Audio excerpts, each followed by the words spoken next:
بسم اللہ الرحمن الرحیم۔ السلام علیکم۔ میں آج آپ کے لیے انتہائی خوفناک اور سنسنی خیز کہانی لے کر حاضر ہوں۔ آ کر میرے کمرے میں لائٹ آن کر دی اور چلا گیا۔ اچانک میرے ذہن کے پردوں پر اس شریف صورت برے کا چہرہ بھی ابھرا جو اپنی بات منوانے کے لیے مجھ پر کوئی سحر طاری کر رہا تھا۔ مجھے ایسا محسوس ہوا کہ اپنی بگڑی ہوئی صحت کے پیش نظر مجھے اس کی بات ماننا ہی پڑے گی۔ چلو اس بہانے یہ دیکھ بھی لوں گا کہ یہ پوری اسرار کی تہ میں کیا ہے۔ اس فیصلے پر پہنچ کر میں نے خود کو پرسکون محسوس کیا۔ اس فیصلے پر پہنچے ابھی مجھے چند لمحے ہی گزرے تھے کہ میرے ملازم نے انور کے آنے کی اطلاع دی۔ اس کے آنے کی اطلاع پا کر مجھے اس کی پوری اسرار قوتوں کو ماننا پڑے گا۔ خدا جانے یہ عجیب و غریب انسان کون سی قوتیں اپنے اندر پوشیدہ رکھتا ہے۔ وہ آتے ہی کہنے لگا، مجھے یقین ہے کہ تم کسی فیصلے پر پہنچ گئے ہو۔ اس نے پورے اعتماد لہجے میں کہا، میں تمہاری بیٹی کے ساتھ شادی کرنے کے لیے تیار ہوں۔ کوئی رستہ نہ پا کر مجھے اپنی رضامندی کا اظہار کرنا پڑا۔ وہ مجھے راضی دیکھ کر بہت خوش ہوا۔ تو یہ کام آج ہی ہونا چاہیے۔ وہ بولا، اتنی جلدی کیوں ہے؟ شادی بیاہ کوئی گڑیا گڈے کا کھیل ہے؟ میں نے جلدی سے کہا، شاہد صاحب یہ بات پہلے بھی تم سے کہہ چکا ہوں اور یہ ایک بار پھر کہتا ہوں، تمہاری شادی ہمارے رسم و رواج کے مطابق ہوگی۔ اس نے اپنی بات پر زور دیا۔ مگر ابھی سے آگ کی چنگاریاں، ایسا لگا جیسے میرا جسم پھیل رہا ہے، مگر جلد ہی نارمل ہو گیا۔ چند لمحوں بعد انور نے میرے شانے پر ہاتھ رکھتے ہوئے کہا، چلو اب چلتے ہیں۔ میں سحر زدہ پتلے کی مانند خاموشی سے اس کے ساتھ چل پڑا۔ وہ حویلی کے صدر دروازے کی طرف جانے کے بجائے حویلی کے پچھواڑے کی جانب چل دیا۔ چلتے چلتے ملازمین کی ایک کوٹری کے سامنے گیا جو میری معلومات کے مطابق ایک طویل عرصے سے غیر آباد تھی۔ اس نے کوڑوں کو دھکا دیا اور مجھے اندر لے گیا۔ اندر ایک دیوار کے ساتھ نصب کنڈے کو باہر کی جانب کھینچا۔ دیوار میں ایک خلا پیدا ہو گیا اور سیڑھیاں نظر آنے لگی۔ یہ منظر دیکھ کر میرا منہ کھلا کا کھلا حیرت سے رہ گیا۔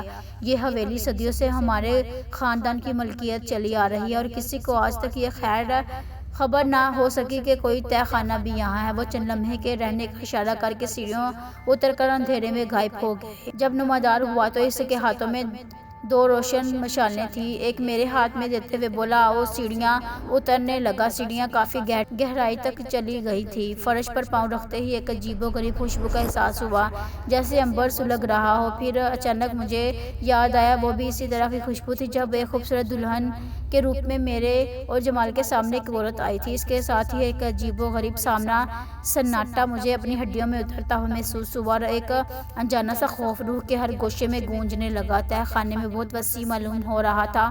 مختلف راہداریوں سے گزرتے ہوئے ہم ایک ہال نما کمرے میں پہنچ گئے جہاں ہر طرف عنبر کی خوشبو تیز ہوتی چلی جا رہی تھی، مگر اس بار یہ خوشبو میرے حواس پر نہ چھا سکی۔ میرے رکتے ہی خوشبو ہواؤں میں اڑ گئی۔ ایک لمحے کے لیے مجھے محسوس ہوا جیسے میں پھر حواس کھو رہا ہوں، مگر میں جلد ہی سنبھل گیا۔ انور میرا ہاتھ پکڑ کر ہال میں لے گیا۔ پھر اچانک ایک ہولناک منظر بت ہماری نگاہوں کے سامنے آ گیا، جس کے پیٹ میں ایک آتش دان دہک رہا تھا۔ مجھے رکنے کا اشارہ کرتے ہوئے انور اس دہکتی ہوئی آگ میں اتر گیا اور آگ کے دہکتے شعلوں میں کہیں جا کر غائب ہو گیا۔ چند لمحوں بعد جب وہ دوبارہ نمودار ہوا تو خوشبو میں لپٹی ہوئی ایک سرخ انگارے کی دہکتی ہوئی دلہن آگ کے اس آتش دان سے انور کے ہمراہ اس آگ سے باہر قدم رکھ رہی تھی۔ میں نے حیرت اور خوف کی شدت سے اپنی دونوں آنکھوں کو زور زور سے مسلا۔ ایک لمحے کے لیے مجھے اپنی بصارت پہ یقین نہیں آ رہا تھا، مگر نہیں، وہ دونوں واقعی جلتے ہوئے آتش دان سے نکل کر میرے برابر کھڑے تھے۔ میری نظریں اس دلہن کے چہرے کی جانب تھیں جسے میں دیکھتے ہوئے انگارے کی تپش تھی۔ انور اسے میرے قریب کھڑا کر کے ایک بار پھر لپک کر آتش دان میں گھس گیا اور دونوں ہاتھوں میں دہکتے ہوئے انگارے اٹھا کر لے آیا۔ شمع اور تم، اس نے اپنی نظریں میری جانب گھارتے ہوئے کہا، دونوں اس مقدس آگ پر ہاتھ رکھ کر اس بات کا عہد کرو کہ تم دونوں ہمیشہ ایک دوسرے کے وفادار ہوگے۔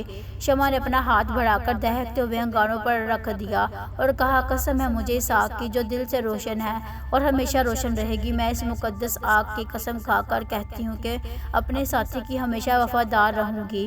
اس کے کہتے ہی اچانک میں نے بے چینی طور پر اپنا ہاتھ پتلون کی جیب میں ڈال لیا اور اچانک میرے ہاتھوں میں حمائل شریف آ گئی، مگر اتنے میں انور میری طرف متوجہ ہو چکا تھا۔ اس نے مجھے اشارہ کیا کہ میں بھی اس آگ پر ہاتھ رکھ کر شمع کے سامنے وفادار رہنے کا عہد کروں۔ میں نے اپنا خالی ہاتھ شمع کے ہاتھ پر رکھ دیا، جس نے اب بھی تک انور کے ہاتھوں میں تھامے ہوئے انگاروں پر اپنا ہاتھ رکھا ہوا تھا۔ ابھی میرا ہاتھ شمع کو چھونے کی دیر ہوئی تھی کہ اچانک ایک تیز اور دل دہلانے والا دھماکہ ہوا، اور اس دھماکے کے ساتھ ہی دو شعلے اڑ کر فضا کی طرف لپکے اور ساتھ ہی وہ دونوں خوفزدہ انداز میں پیچھے ہٹ گئے، مگر اس عرصے میں دونوں کے جسموں کو آگ لگ چکی تھی اور وہ دونوں آگ کی لپیٹ میں آ کر جل رہے تھے۔ اچانک آگ نے شدت پکڑ لی، میرا سارا جسم پسینے میں نہا گیا تھا، میں خوف سے ایک طرف سہما ہوا اس ہولناک منظر کو دیکھ رہا تھا۔ دیکھتے ہی دیکھتے دونوں کی لاشیں جل کر کوئلے کی طرح سیاہ ہو گئیں۔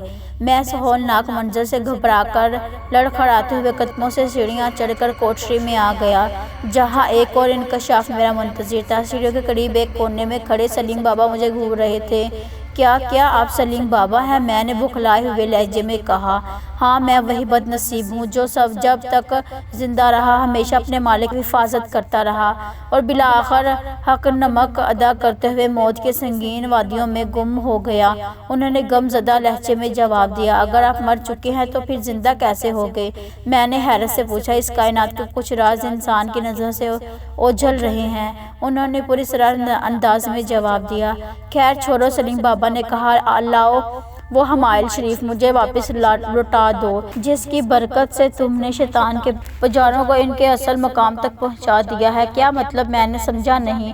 میں نے الجھتے ہوئے لہجے میں پوچھا، مطلب یہ کہ میں نے وہ حمائل شریف مرشد کے کہنے کے مطابق تمہیں دی تھی جب تم شیطانوں کے قلعے کے دروازے پر دستک دے رہے تھے۔ سلیم بابا بولے، مگر وہ تو محض ایک خواب تھا۔ میں نے حیرت سے کہا، نہیں وہ کوئی خواب نہ تھا، بلکہ ایک ٹھوس حقیقت کا ایک ایسا ہلکا سا عکس تھا جسے تم نے خواب سمجھ کر نظر انداز کر دیا۔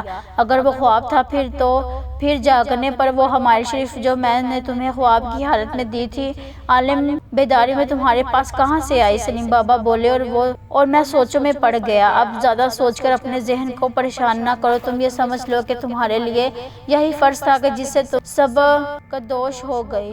یہ اس حمائل شریف کی برکت تھی کہ وہ آتشی مخلوق تمہارے ہاتھ کا لمس محسوس کرتے ہی جہنم رسید ہو گئی، اور اس کے ساتھ ہی 1 صدی کا وہ شیطانی کھیل بھی ختم ہو گیا ہے جس نے تمہارے خاندان پر اپنی نحوستوں کا سایہ ڈال رکھا تھا۔ میں نے بے اختیار وہ حمائل شریف سلیم بابا کے ہاتھ میں پکڑا دی۔ حمائل شریف تھامتے ہی سلیم بابا بولے، جاتے جاتے یہ نصیحت ضرور کروں گا کہ آج کے بعد تم یہ ہمیشہ کے لیے بھول جاؤ کہ تمہاری اس حویلی میں شیطان کے پجاریوں کا کوئی خفیہ مسکن تھا، اور اگر تم دوبارہ جا کر اس تہہ خانے کا راستہ تلاش کرو گے تو یہ نشانات مٹ چکے ہوں گے۔ مجھے حیرت زدہ چھوڑ کر سلیم بابا تہہ خانے میں اتر کر کہیں غائب ہو گئے اور زمین برابر ہو گئی۔ اس کے بعد میں نے اور جمال نے متعدد بار کوششیں کی، مگر ہر دفعہ ناکامی ہمارا مقدر ٹھہری اور ہمیں تہہ خانے کا دروازہ نہ مل سکا۔ I hope you like this video. Please like, share and subscribe to my channel and don't forget the press bell icon.